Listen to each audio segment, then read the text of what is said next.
Então, gente, no programa de hoje nós estamos falando sobre o autismo, tá? Se você tem algo a dizer, quer compartilhar com a gente, nosso telefone é 32090021 e os nossos contatos pela internet estão aí à sua disposição. Só, então pega o telefone. E olha só essa reportagem, é o seguinte, estímulos físico e intelectual podem fazer toda a diferença, né, na vida de uma pessoa, de todas as pessoas, inclusive pessoas com autismo. Dá uma olhada.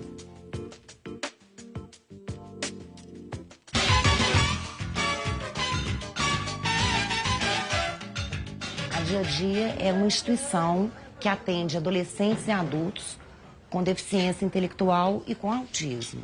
Nós temos uma equipe que é interdisciplinar e constituída por profissionais da área da saúde, educação e cultura. O nosso objetivo maior é ampliar a participação social dos nossos educandos no meio em que eles estão inseridos. E para isso oferecemos uma série de programas que vão colaborar com a independência e, consequentemente, com uma maior qualidade de vida, tanto para eles quanto para os seus familiares. Da mesma forma que o meio tem que conhecer a pessoa com deficiência e a pessoa com autismo, as pessoas com autismo também têm que aprender a conviver com o meio. E para isso existem vários programas, várias técnicas que favorecem esse aprendizagem. Os programas oferecidos pela Dia a Dia têm como objetivo trabalhar as habilidades importantes para os nossos educandos. Essas habilidades, elas são avaliadas e identificadas a partir das necessidades atuais e futuras de cada um. Então, dentro das habilidades coordenativas, temos os programas yoga, capoeira, circo, educação física adaptada e dança contemporânea. Nas habilidades de produção, temos os programas de horta e jardim, culinária diversificada, Tetra Pak e papel artesanal.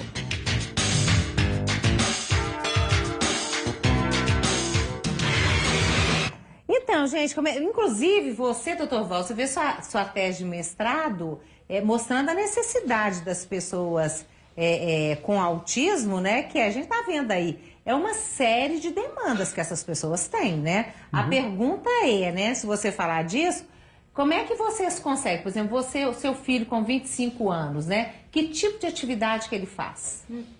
Ele tem educação física adaptada, por quê? Porque a associação buscou essa atividade na UniBH.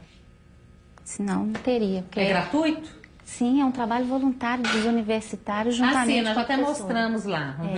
E ele faz catequese ali no bairro, que nós estamos no Carlos Prates, né? Uma catequese especial. E, no mais, Roberta, são passeios mesmo, tentando essa inclusão no social. A gente também treina essa questão de habilidades, né? Para que desenvolva a independência, né? Mas em termos de escola, nessa idade, já com 25 anos, você não encontra nada. É muito difícil, né? Tem. Agora, e você, Maurício?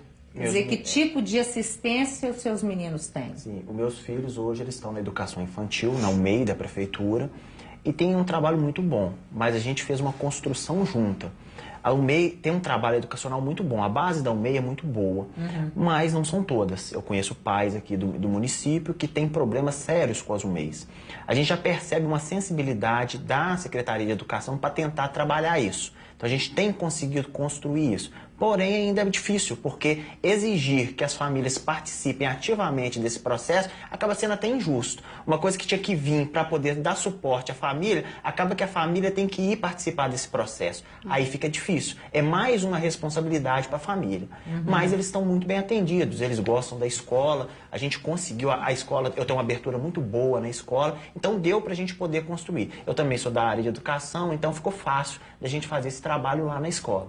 Mas a gente vê que infelizmente não é assim com todas as pessoas. Não, né? E no seu caso? É verdade, eu compartilho da opinião do Maurício, realmente é uma construção difícil. E você falou que só pagando é que tem. Às vezes nem pagando a gente consegue a educação na medida da necessidade deles. Né? Tem muitas escolas, tanto escolas inclusivas como até escolas especiais mesmo, que às vezes são especiais para atender as deficiências mentais, mas não tem o olhar da especificidade do autismo. Então, é uma construção difícil.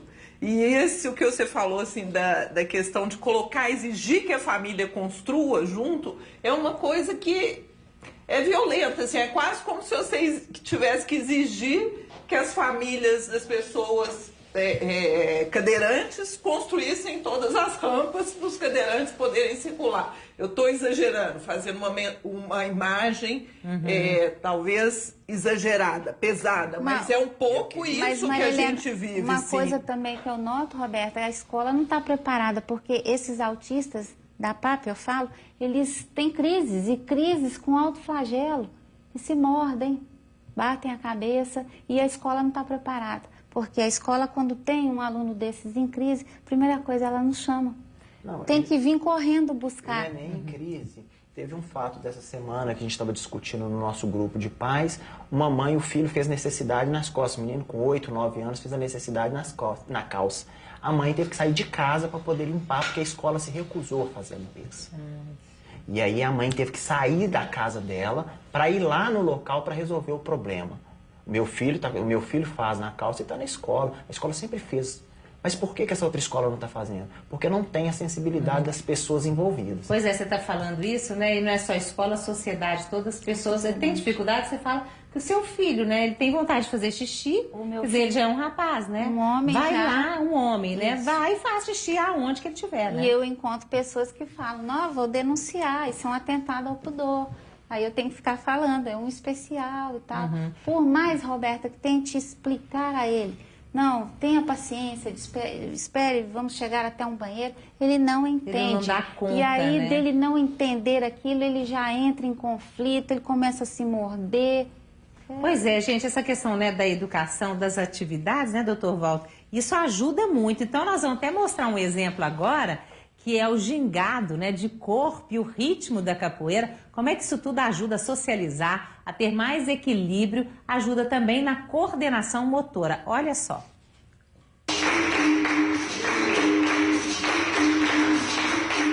Essa é uma das atividades que a gente trabalha com os educandos da dia a dia, as habilidades coordenativas.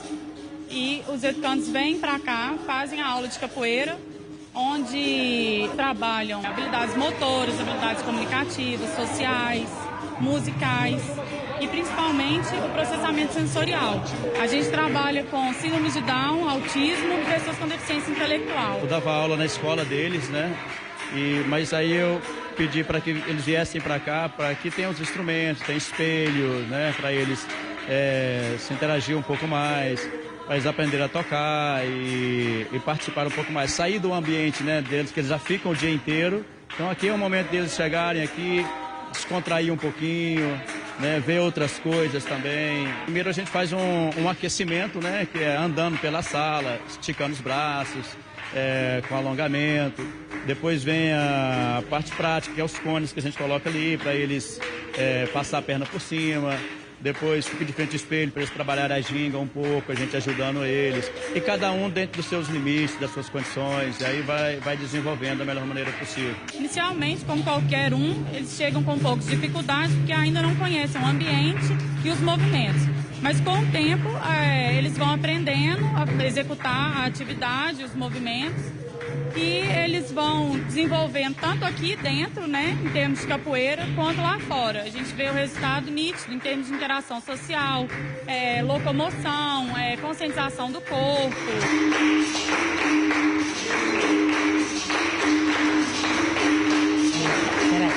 Então, São muito ritualísticos também. Você não pode mudar a rotina deles, que eles entram em conflito também. quer dizer, está acostumado com aquela, né, aquela Sim, mesma coisa, sim, né? tem que ser igualzinho todos os dias. Saiu daquilo, ele já fica nervoso. Eu gostaria de fazer um comentário em cima do relato deles aqui, porque assim, são 3 pessoas, são 3 pais que têm crianças que têm autismo em idades separadas, realidades completamente diferentes. Todos eles falam assim, olha, a gente tem que ir lá ensinar a escola. Como que lida com nossos meninos. Pois é. Isso que ele falou, da gente participar, na verdade ele está dizendo, ó, a gente tem que ir lá ensinar eles como é que eles são. Isso é um absurdo para nós. Porque a gente precisaria fazer um treinamento, fazer um trabalho de treinamento dessas pessoas, desses profissionais. Não é só das profissões, dos profissionais. Porque muitas vezes o cara da portaria, a moça da cantina, ela é uma pessoa maravilhosa. Ela que seria uma pessoa, às vezes, que centraria essas dificuldades. Pois é, agora como é que faz isso na prática? A gente estava comentando aqui, gente, que a estimativa que são 190 mil pessoas, 1% da população com autismo em Minas Gerais. Aí ele disse o seguinte, que 70% é que precisam de mais assistência. Na verdade, não. Todo mundo precisa de muita assistência, as dificuldades mudam. Mas 70% deles é autismo com deficiência mental. Daí é que é um absurdo, por que é que o autista também não tem direito igual ao cara que tem deficiência mental? Pois é, que são 2 Mineirões, viu, gente? Cheio de gente, né? São 150 mil pessoas em Minas Gerais. Então, uma porção dessas pessoas que têm diagnóstico de retardo mental, na verdade, eles têm autismo, mas retardo mental. E por que não são considerados deficientes, meu Deus, e não têm esses benefícios? Provavelmente é por causa de um atraso de mentalidade técnica. Sim. É uma questão, igual ela falou, é estigma. Tem uma coisa na cabeça e não consegue andar para frente no pensamento técnico atual. É a mesma coisa dizer assim, não, o responsável pelos 190 mil autistas de Minas Gerais são as famílias. Não são as famílias. As pessoas não adoecem. Deveriam ser as famílias. As pessoas adoecem, as pessoas nascem doentes. Quer dizer assim, se o sujeito tem diabetes, é a família que é responsável. Se o indivíduo tem epilepsia, é o pai que é responsável, a mãe, não, está tudo errado. Pois é, mas o que o poder público, de uma forma geral, né, vem lá desde o governo federal, né? O que o poder público alega? Bem, porque você falou isso, você falou bem, um cadeirante ele precisa de cadeira. Mas não são todos os estados de Brasil que têm essa diferenciação. Uma série de estados consideram a pessoa autista também portadora de doença. O último que fez foi o Amazonas, em janeiro do ano passado. O estado reconheceu, fez esse reconhecimento. Distrito Federal reconhece também. Minas Gerais O que acontece, Roberta, do meu ponto de vista, tá? Eu já estive representando a ABRA, inclusive no Conselho Nacional de Pessoa com Deficiência. Na realidade, a nossa legislação para as pessoas com deficiência é muito avançada. Agora, em muitas delas, não tem especificado lá o termo autismo. E o Poder Executivo se usa dessa omissão, vamos dizer assim, da lei, para deixar de oferecer os serviços. O que não é razoável, porque do ponto de vista legal, não é tão relevante assim se a pessoa com autismo está incluída como pessoa com deficiência mental. Porque se você considerar os critérios para deficiência mental, vai ter lá atraso de aquisição de habilidades de socialização, de comunicação e de comportamentos. Então, o diagnóstico de autismo está contemplado ali, sim. Tá? Já está nas legislações, sim. Mas não está funcionando na prática. Só está no papel. Muitos textos não tem a palavra autismo, o executivo se usa desse artefato, vamos dizer assim, dessa desculpa, para omitir o serviço. Pois é, mas que é um absurdo e uma violência. Vou dar um exemplo. Um indivíduo em Belo Horizonte tem autismo, tem mais de 5 anos. Se eu der um laudo para ele, para BH Trans, que ele tem autismo, ele não ganha o passe livre. Se der que ele tem deficiência mental, ele ganha. Você tem ideia da prática. Entendi. Isso é a microprática. Então você imagina o resto. E é muito contraditório, a gente acha até graça nisso, porque o mesmo menino com 5 anos, se for no INSS, se for de classe baixa, for no INSS e pedir o benefício do INSS, ele vai conseguir o benefício. Você tem o benefício, né? O LOAS. Eu tenho o LOAS. Então, se ele chegar lá, ele consegue no INSS sem problema nenhum. 3 meses ele dá entrada no papel, 3 meses está saindo para ele e ainda recebe retroativo. Que benefício que é esse, o LOAS, hein? É o LOAS, é o Lei benefício. Orgânica da Assistência Social. Pois é, mas quanto que você ganha? É por filho? Como que você ganha? Cada autista de família de até 1/4 de salário mínimo tem direito a um salário mínimo. Cada deficiente mental ou idoso ganha um salário mínimo. Nesse caso, um outro deficiente ele teria esse direito. Pois é, gente, mas olha, a Ana do Coração Carinho já está perguntando o que está sendo feito de ações e legislação para a inclusão efetiva, né, dessas pessoas, tanto na educação, nessa questão da saúde e tudo mais. Olha, é um trabalho hercúleo, né?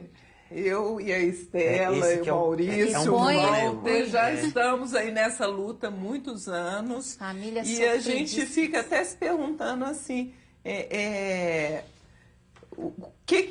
onde é que está as dificuldades, onde é que estão as dificuldades de comunicação, de socialização de comportamentos, que a gente sabe que as nossas pessoas com autismo têm. Mas a gente vê que a sociedade, de uma forma geral, também está muito doente, porque não é possível não reconhecer essa realidade, negar isso e condenar, assim, muitas famílias praticamente a um cárcere privado, vamos dizer assim, não só as crianças, quanto as famílias. Doutor Walter, eu observo isso, uma família que tem um autista, se não bem amparada, né, assistida, o que vai acontecer? Todos adoecem. E não é, e tem um prejuízo, a não maioria é dos só lares... nessa geração, na outra geração tem também. Olha, inclusive tem aqui a participação da Jaqueline, da cidade de Pirapora. Ela disse, olha, meu irmão tem 24 anos, é autista, nós tivemos muitas dificuldades, meu irmão não é aceito nas escolas porque ele fica muito nervoso. Gostaria de saber se é genético. Tem viés genético, fala para ela. Eu quero voltar no assunto anterior. Então, assim, na prática, por exemplo, assim, o vereador de Belo Horizonte fez uma lei, propôs uma lei disso. Propôs uma lei para equiparar. O prefeito vetou. Por no quê? Rio de Janeiro, olha, a alegação do prefeito... Nós temos até uma nota da prefeitura aqui, não tem pé nem cabeça. Viu? Não, não, mas o que diz? A alegação, o veto do prefeito fala, inclusive, de deficiente físico. Ele compara o autismo com deficiência física. Ele faz uma comparação do autismo com deficiente físico. No ponto de vista estadual, nós temos 2 PLs, do Célio Moreira e de Ana Maria, para dar o direito pleno dos direitos do cidadão para as pessoas autistas. No Senado está um projeto de lei que passou pela Câmara, está no Senado, que trata disso. Quer dizer assim, as leis estão aí, as leis elas existem. Elas precisam ser votadas. A opinião que eu tenho disso, Roberto, é que, na verdade, ele se reuniu, né, quando a gente fala dessa questão do veto, ele se reuniu a tecnocratas. Não são pessoas sensíveis, nem entendem o que uma família passa eles com acreditam que eles sabem tudo, não aceitam parecer de ninguém. Então a gente fala assim, olha, do jeito que vocês estão fazendo não atende. Eles estão dizendo, não atende sim. E aí eles apresentam estatísticas. Está tudo maravilhoso. E está dizendo, nós estamos atendendo. Você nunca foi convidado, o doutor Walter, nunca foi convidado a participar dessas discussões? Você que trabalha com... Da Prefeitura de Belo Horizonte? Eu acho que eles me querem longe. Me querem longe dessas discussões. Porque eu sou um indivíduo extremamente prático. Eu falo, isso funciona e isso não funciona. E as pessoas, não são só os autistas que têm dificuldade de mudar. Não são só os autistas que têm as suas rotinas. Todas as pessoas têm. Esse grupo, o grupo que participa desse processo, não só no ponto de vista municipal de Belo Horizonte, mas o grupo que manda nesse processo também não quer mudá-la. Seja lá porque gasta muito, gente, eu quero ver aqui, tem que dar muito trabalho. É mais cômodo, né, doutor Walter? É mais cômodo você falar que a coisa está pronta. Mas gente, eu preciso de enxergar aqui, porque o texto é tão pequenininho, eu não consegui... Ele está dizendo aí que ele quer segregar, que nós estamos querendo segregar, porque nós pedimos um centro especializado de atenção aos autistas. Então, ele está alegando que esse centro é ilegal porque é pela lógica, pela política nacional, todo mundo ser tratado no mesmo lugar. Ou seja, todo mundo está tratado na rede, todo mundo junto. Só que eles querem tanto tratar todo mundo junto, quanto eles querem fazer o mesmo atendimento para todo mundo. Os mais comprometidos, os menos comprometidos, que tem problema, que não tem problema, vai tratar do mesmo jeito. Isso não vai funcionar. Nós vamos ficar tratando os autistas 150 anos e não vai resolver. Junta a pessoa que tem autismo com a pessoa que tem psicose. Isso é muito complicado, porque os autistas tendem a imitar os outros. Vão imitar pessoas que têm psicose, que é o sofrimento mental. Ou seja, não dá para... Coisas muito mais complicadas. E você tem que pensar o autismo. Se a gente pensar o autismo do ponto de vista de desenvolvimento... eles melhoram muito. Se você pensar que eles têm uma psicose... Pois é, gente, mas é para resumir, só para ver se a gente está certinho, que o projeto de lei prevê, né, o reconhecimento do autismo como deficiência. Ele foi aprovado no final do ano passado pela Câmara Municipal, mas o prefeito de Belo Horizonte vetou a proposta de acordo com ele. A pessoa com autismo, com ele não, com a equipe, né, gente? A pessoa com autismo não é deficiente e deve ser inserida na política pública de inclusão social. Isso quer dizer que o autista deve frequentar as escolas públicas e os centros de saúde já existentes. É isso, não é? Compara, eles dão na cabeça, no conceito deles, o autista é um portador de sofrimento mental como um psicótico. Ele é um doente mental. O conceito da gente é o autista, ele está muito mais para deficiente mental do que para um psicótico. Eu queria usar um exemplo de situação que a gente vive. Que é o conceito técnico mundialmente aceito hoje em dia. É um conceito, não é Belo Horizonte, não é Minas Gerais, é mundial. Da Terra, vou dizer assim, só da Terra, do planeta Terra, não é do mundo, só do planeta Terra. Marte então, não o que entra acontece? Igual eles estão falando, os meninos têm que estar na rede municipal, os meus filhos estão na rede municipal, estão muito bem atendidos e eu estou lá fiscalizando todo dia, incessantemente. Estou por conta disso. Você é um paizão, hein? Eu estou por conta disso. Não tem jeito, não dá condição de a gente fazer outra coisa. Você que cuida eu que cuido. Meninos? E aí eu vou para o posto de saúde. Eu chego no posto de saúde com meus 2 filhos, uma vez a cada 15 dias. De quantos anos? Um de 5 e um de 3. Tá, você já falou a terceira vez que eu te pergunto. E eu chego lá com os 2. Para meia hora de consulta. Eu chego no posto, não tem lugar para sentar. Aí eu fico lá com meu filho. Entra um. O outro fica meia hora esperando. E aí ele quer brincar lá fora, não pode porque tem os carros dos profissionais, então ele não pode brincar. Quando ele quer sair, eu não deixo, o meu filho se joga no chão do posto de saúde, chão sujo. Ele se joga no chão, ele rola no chão. E aí lá tá assim, cheio. E aí as pessoas ficam olhando pra minha cara e rindo da minha cara, rindo do menino, falando, nossa, que menino mal educado, que menino pirracento. Essa é a forma humanizada de tratar as famílias, os autistas e as famílias dos autistas. É isso que eles julgam certo. Aí agora, a gente criar um hospital que ali, todo mundo que está ali conhece o que é o autismo, está passando por problemas semelhantes. Isso é errado, na opinião deles. É errado. É melhor, é mais sociável, mais aceitável meus filhos rolar no chão e as pessoas ficarem rindo dele. As pessoas ficarem rindo de mim e eu ser censurado toda vez que eu piso no posto. Isso é mais bonito. Ô, gente, tem um na preconceito, verdade, eu vou fazer um ajuste. Quando ele fala hospital, na verdade... Não é o hospital que ele disse, ele falou errado. É um centro de atendimento específico, especializado em pessoas que têm atraso do desenvolvimento e autismo. Mas que atende todo mundo. Mas não é hospital. Não é hospital, mas atende todo mundo até o... Roberta, essa questão de colocá-los como doente mental é muito séria porque a gente percebe, a gente acompanha as famílias em determinados lugares que o município fala que os atendem, que é Centro de Referência em Saúde Mental, dado o nome de Sersan, e o que acontece? Chega lá, o próprio médico já me falou, aqui nós não atendemos autistas. Gente, vocês ficam sem espaço, né? Quer dizer... Nós temos que fazer intervalo, vamos? Daqui a pouquinho a gente fala mais. Gente, nosso telefone tá aí, os contatos estão aí, a gente volta daqui a pouquinho, tá? Até já.